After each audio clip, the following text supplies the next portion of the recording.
Então, como a gente falou no primeiro episódio, né, a gente focou mais no lado histórico, né, da Ucrânia e a similaridade entre a história ucraniana e a história russa, né? E a gente comentou também a unificação, né, entre os povos ali, né, os eslavos. Exatamente. E essa unificação que veio justamente por conta do cristianismo, né? O Vladimir o Grande, né? Que trouxe a igreja ortodoxa, né? Do Império Bizantino, né? E só para salientar também que nessa época todo mundo pensava que a Rússia, né? Na época não era a Rússia, né? Mas os Rus, eles pensavam que a Rússia futuramente, até hoje tem esse sentimento, né, em Moscou, que a Rússia seria a terceira Roma, né? Aí se você quiser complementar um pouco. Não, perfeitamente, é isso. No nosso primeiro episódio a gente, então, trabalhou bastante sobre esse conceito de identidade ucraniana, né? Aquele sentimento perfeito. de ser ucraniano e toda a construção dessa identidade como nação. Tanto a Ucrânia quanto a Rússia, como a Rússia também, né? E nesse episódio a gente vai entrar mais adiante no conflito atual, mas a gente vai começar a falar a partir da União Soviética, né? Isso. É que daí a gente já está trazendo mais uma parte mais moderna, né? Uma mais atual, né? Que a gente vai entender que o conflito atual na Ucrânia, ele tem um pé lá na Segunda Guerra Mundial, né? Porque aquele sentimento de raiva ou aquele sentimento de ódio que o ucraniano tem contra os russos, eles vêm lá da Segunda Guerra Mundial, né? Que os ucranianos têm até um nome para isso, que é o Holodomor, né? O massacre de Holodomor, que foi causado na época da União Soviética, ali, se eu não me engano, em 1920, 1925 mais ou menos, vamos colocar aqui, eu não sei a data certinho, mas é onde a União Soviética, né, ela coletivizou as terras agrícolas que tinha na Ucrânia para justamente enviar todo esse alimento para a Rússia e causando grandes fomes na Ucrânia. Então, lá desse início, né, desse massacre, nasceu o sentimento ucraniano, de pertencer à Ucrânia, e também o sentimento de ódio aos russos, né? Por isso que eles já começaram a brigar desde ali, desde esse princípio. Isso, se a gente está trazendo isso no contexto mais atual, mas como a gente viu no podcast passado, é um local que os conflitos vêm de décadas milenares, né? Exato. Esse aqui é o conflito mais atual para a gente conseguir entender o que está acontecendo hoje em dia entre o conflito Rússia e Ucrânia. E o que mais a gente pode falar, apontar sobre a era soviética de interessante sobre que marcou o conflito? A era soviética, tipo, a gente pode... na época da União Soviética, a Ucrânia, ela servia justamente, como a gente falou, né, com essa coletivização das fazendas, né, da parte agrícola do país. Então foi um grande celeiro para a União Soviética, né? E se a gente pesquisar certinho o massacre de Holodomor, a gente vai ver que ele aconteceu antes da invasão nazista na União Soviética. Então é questionável se esse massacre aconteceu deliberadamente ou não. Então é essa questão aí. Mas se a gente quiser falar agora um pouco mais da União Soviética, porque a União Soviética ao longo do tempo ela vai perdendo o seu poder, né? Porque ela vai participar ali da guerra do Afeganistão, vai ter a corrida espacial, né? Que a gente pode falar um pouquinho, se quiser comentar alguma coisa também. É bem interessante porque teve a origem, se a gente for pegar mesmo do conflito, tem muito a ver com a corrida espacial, né? É uma coisa bem interessante da gente se apontar. Além dessa questão das terras, a gente tem que apontar essa questão da corrida espacial também. Bem, sobre a corrida espacial, o legal é que... Bem, a corrida espacial ocorreu mais ou menos entre 1955 a 1975. E a queda do Muro de Berlim aconteceu mais ou menos em 1989. Aí, para salientar, né, que a Karen falou, é interessante a gente discorrer um pouco, né, da corrida espacial, para ganhar um tempo aí. Exatamente, vamos ter uma brincadeira aí. Mas justamente a corrida espacial foi a melhor guerra que existiu na humanidade. Por quê? Porque foi uma guerra... É isso que eu ia perguntar, por que foi a melhor guerra que existiu na humanidade? Exato. Porque foi uma guerra de avanços tecnológicos. Não foi uma questão de militares, sabe? De juntar dois exércitos. Assim, propriamente dita. Exato, exatamente. Ou seja... A corrida espacial e a Guerra Fria são a mesma coisa ou são coisas intimamente ligadas? Então, a Guerra Fria é o contexto geral. Sim, é o contexto que viveu a guerra, a corrida espacial, na verdade. Isso. Ela ocorreu dentro do período da Guerra Fria, que foi a guerra entre Estados Unidos e a União Soviética. E, teoricamente, a Guerra Fria ela nunca acabou, né? Tipo, eles falam que acabou, mas se acabasse, a gente não teria países ainda que se dividem em blocos, né? Porque hoje, se a gente puxar para a atualidade, hoje o mundo está dividido. Olha o Brasil, se a gente quiser puxar para agora, o Brasil está mais pro Oriente do que pro Ocidente, né? Ou seja, então o Ocidente está dividido, o mundo está dividido novamente. Mas voltando lá na corrida espacial, como a gente falou, que é uma corrida que teve uma benéfica, né? Uma coisa que beneficiou a sociedade em geral, porque foi descoberta a internet, micro-ondas, telescópios. Mandou o homem pra Lua. Exato. E não só pra Lua, mas... Porque tô em volta da Terra que eu vi, mas eu não lembro direito o ano. Ah, sim. Tem também aquela questão da cachorrinha, Pandora, né? O nome da... Laika, isso, a cachorrinha Laika, que é a raça, né? Sim, o nome dela, se não me engano, é Petroyaska, alguma coisa assim, um nome russo, né? Eu não sei mais ou menos. Mas o que eu queria salientar na corrida espacial é que quem ganhou, a gente falou por quê, né? Você perguntou a questão da Guerra Fria, né? Mas quem ganhou a corrida espacial? Na visões de vocês? É uma pergunta agora. Olha, se fosse assim, para definir pelo contexto geral, Não, a sua opinião. É os Estados Unidos, porque ele foi o primeiro a mandar o homem à Lua. Isso. É uma das hipóteses. Sim, mas os Estados Unidos não foi o primeiro a sair da órbita da Terra, né? Não. Foi a Rússia com a cadelinha Laika, né? Não, mas eles mandaram também o primeiro homem. Primeiro homem também? A saída. Olha lá que interessante. É o Yuri, né? Não lembro o nome. Yuri Gagarin, Ou Yuri Gagarin, né? Cada um tem um jeito de falar, né? Russo, né? Tem várias pronúncias. Mas só para fechar, então quem ganhou na minha visão, né?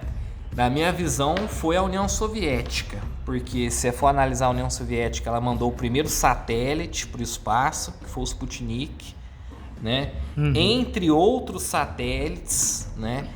E, inclusive, ela criou a primeira estação internacional. Internacional não, estação espacial, né? Porque naquela época não era internacional. Que era a Soyuz, né? Que futuramente não detritos, né? Mas a carcaça ou aquilo que já estava em órbita lá no espaço, eles utilizaram para formar a estação espacial, a ISIS. Né? Então, no meu conceito, quem venceu foi a União Soviética.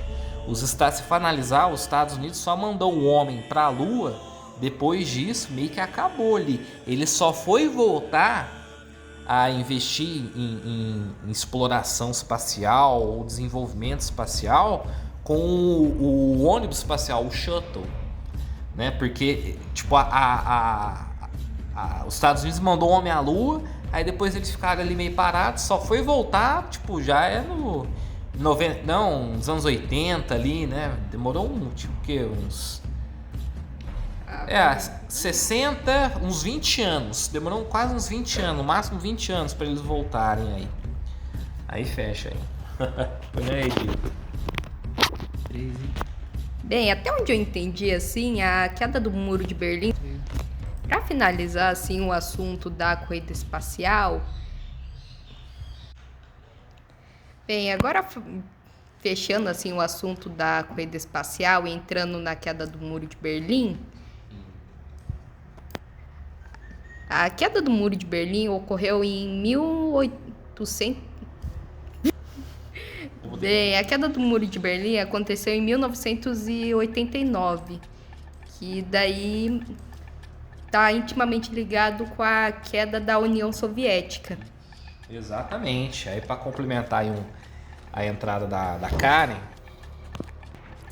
Então, para complementar aí a queda do Muro de Berlim, né, que como a Karen diz, que além de ser, né, o fim da União Soviética, né, o fim não, que o fim vai ser em 91, né, que vai entrar o Gorbachev, vai ter uma política mais liberal, né, que ele vai se aproximar mais da Europa, dos Estados Unidos, e que vai acabar mesmo, né? Aí acaba a União Soviética com Gorbachev, aí volta novamente a se chamar Rússia, né? Porque aí, se eu não me engano, isso aí é para outro tema também, né? Que isso aí fica um pouco prolongado. Mas aí depois que acaba a queda, né? Depois que tem a queda do Muro de Berlim, teoricamente acaba a Guerra Fria. Aí a gente vai começar a falar mais da atualidade. A gente já pode falar aí do início mesmo do conflito entre Ucrânia e Rússia, que é o início que a mídia divulga, né? Que vai estar lá entre 2013 e 2014 ali, né? Que vai ser a Euromaidan, que a gente vai falar um pouco. Aí se o Alan quiser complementar também. Então, pra gente começar a entender o que foi a Revolução Laranja, também conhecido como Euromaidan, isso. Perfeito. A gente precisa entender, a Revolução Laranja, na verdade, ela surge como uma onda de protestos que aconteceu em meados de 2004, né? 2005. Mais ou menos nessa faixa de tempo, 2004, 2005, que foi no período que a Rússia... a Ucrânia esteve mais próxima da Rússia, né? A gente pode dizer assim. Exato. Se me permitir, é porque também nessa época, né?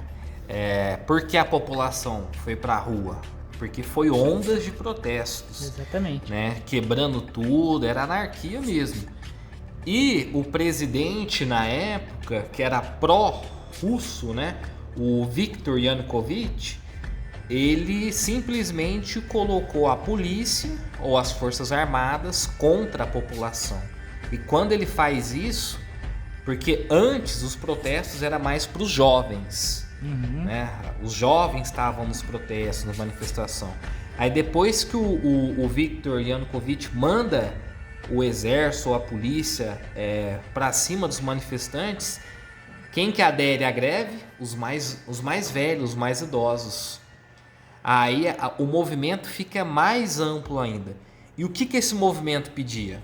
Lembra? Exatamente. Porque o movimento ele surge, na verdade, com a ideia da separação, né? Não a separação assim. Aproximação à União Soviética. Separação, não. Então, não uma separação, né? Porque nessa época, esses manifestantes, eles queriam no começo ali, né? Eles queriam uma aproximação da União Europeia, porque a Ucrânia ela era muito ligada à Rússia. O governo era pró-russo, mas a população era pró-União Europeia. Então é óbvio que vai dar uma divergência, é óbvio que vai dar, né? Um vai cair. Sim. E depois que foi passando o tempo, foram descobertos, né, casos de corrupção no governo do Viktor Yanukovych. Aí a população, né, esses manifestantes, não a população de forma geral, mas os manifestantes pediu a renúncia do presidente. Exatamente. E que fez com que o movimento ganhasse ainda mais força. Exato. E se aproximar mais da União Europeia, né? Aí, com a renúncia, né, do Viktor Yanukovych, eles depõem, né? Aí ele foge para Moscou, né? Como fala, preso político, né? Exilado, volta para Moscou e a Ucrânia faz, né, uma nova eleição que entra o Viktor Petro Poroshenko, né, que era um empresário ali da Ucrânia, bilionário, por se diz passagem, ou seja, um empresário pró-União Europeia, né? E esse Poroshenko, ele vai ficar até ali na época, até tipo na eleição do Vladimir Zelensky, né? O Vladimir Zelensky, ele veio depois desse Poroshenko. E mais se a gente for também, uma coisa bem importante a gente falar, que nessa época teve a invasão da Crimeia, porque a Crimeia é uma península, né? Uma ilha que fica abaixo da Ucrânia. Aí a população, se você analisar o mapa, não sei se tem a oportunidade de demonstrar o mapa, mas tem um mapa de que a Ucrânia em si, a maioria da população fala russo, né? A língua é russa, as tradições é russa, e a Crimeia é um dos estados onde tem mais povos russos. Ou seja, a Rússia se viu a necessidade de enviar tropas para a Crimeia, tropas não identificadas. Por quê? Para justamente não ser processadas futuramente, né? Então eles invadiram a Crimeia sem identificação e anexaram os principais pontos da Crimeia, aeroporto, portos, né? Porque a Crimeia, já que é uma ilha, é cheia de portos. E se a gente for analisar, a Rússia, desde lá do Pedro o Grande, se a gente voltar há bastante tempo, a Rússia tem a necessidade de ter uma saída para o Mar Quente. Pode continuar. Bem, encerrando a Revolução Laranja e entrando no conflito Rússia-Ucrânia da atualidade. Isso. Exato, na atualidade, porque a gente vai ver, é até interessante a gente citar uma menção, né, ou um pronunciamento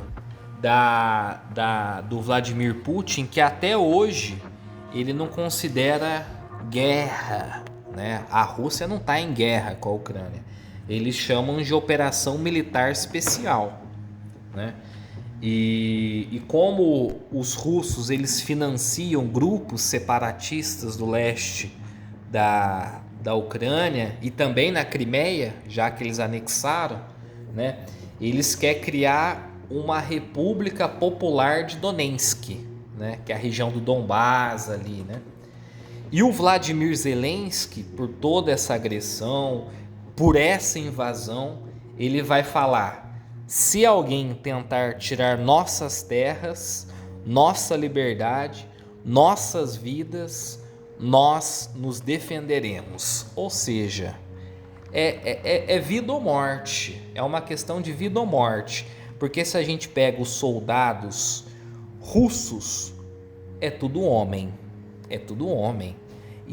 E atualmente o Wagner Grupo, né, que é o grupo de mercenários que faz o trabalho sujo para a Rússia, ele alistou ex-presidiários e até presidiários para lutar na Ucrânia, em relação que a Ucrânia, tipo, é jovem, é mulher, tipo, é voluntário, vai para a guerra quem quer defender o país, né? Inclusive eles aceitam, eu acho que ambas as partes, até gente de fora. Não é à toa que tem um caso, se vocês pesquisar, brasileiro preso na Ucrânia, que é de Presidente Prudente. Ele simplesmente lutou na Rússia, em Donbás, contra a Ucrânia. Aí a Ucrânia fez uma casinha para ele e pegou ele lá na Ucrânia, né, como oferta de emprego.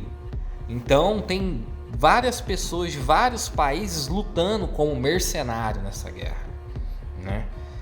Interessante isso, porque eu também já cheguei a ler algumas notícias sobre isso, né? E esse caso desse brasileiro que foi encontrado, eu achei bem... Exato, ele, se eu não me engano, só quiser pincelar um pouco esse caso, o Itamaraty, né, fez esforços para tirar esse brasileiro lá da Ucrânia. Ele voltou pro Brasil. O grupo Itamaraty? Não, o Palácio do Itamaraty, a diplomacia brasileira. Tá. Né? Aí o que eles fizeram? Eles fizeram o maior esforço porque o Piá era, não sei, família rica, não sei, tinha um bom advogado. Entendi. Né? Aí ele veio pro Brasil, se envolveu em tráfico de drogas e a polícia prendeu ele. Ele tá preso até hoje, esse pá.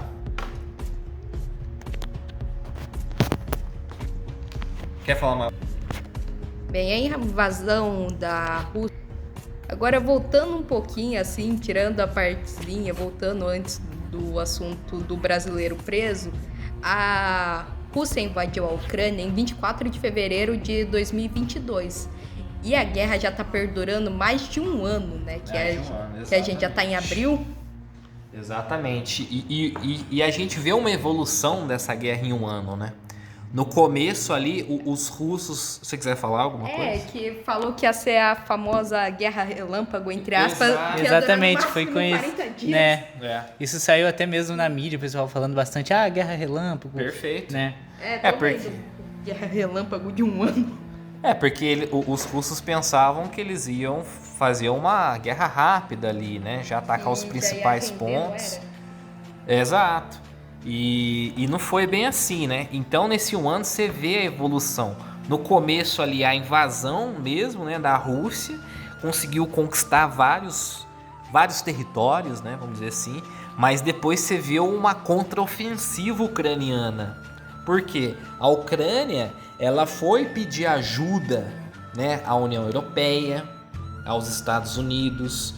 Não é à toa que tem, se eu não me engano, os Estados Unidos até hoje já investiu mais de, vou chutar aqui, né? Mas é quase 300 bilhões de dólares. Porque esse número ele está aumentando cada dia mais. Por quê?